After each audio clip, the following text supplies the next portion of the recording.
ഇസ്രായേലിനെതിരെ പ്രവർത്തിക്കുന്ന ആരും ഞങ്ങളുടെ ലക്ഷ്യമായി മാറും. അതിലാർക്കും ഇളവുണ്ടാകില്ല എന്ന് ഗല്ലന്റ് പറഞ്ഞു.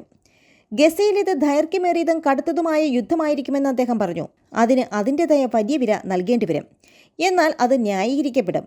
എങ്ങനെ സുരക്ഷ ഒരുക്കണമെന്ന് അധികൃതർക്ക് അറിയാത്തൊരിടത്ത് ജീവിക്കാൻ ജനങ്ങൾ ആഗ്രഹിക്കുന്നില്ല. നമുക്ക് നമ്മുടെ ലക്ഷ്യത്തോട് നിശ്ചയദാർഢ്യവും സഹിഷ്ണുതയും ശക്തിയും ദേശീയതയും വേണം. ആർക്കാണോ ശക്തിയുള്ളത് അവർ അതിജീവിക്കുന്ന ഒരു യുദ്ധമാണിത്. ഇത് രാജ്യത്തിൻ്റെ നിശ്ചയദാർഢ്യത്തിൻ്റെ പോരാട്ടമാണ്. നമ്മൾ ഹമാസിനെ പരാജയപ്പെടുത്തുക തന്നെ ചെയ്യും എന്ന് പ്രതിരോധ മന്ത്രി പറഞ്ഞു.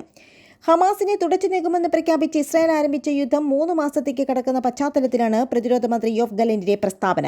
അതേസമയം ഹമാസിനെതിരായ യുദ്ധത്തിൽ ഇസ്രായേൽ പരാജയപ്പെട്ടിരിക്കുന്നുവെന്ന് പ്രതിരോധ സേന മുൻ തലവൻ ഡാൻ ഹാലുട്സ് മറ്റൊരു പരിപാടിയിൽ സംസാരിക്കവേ പറഞ്ഞു.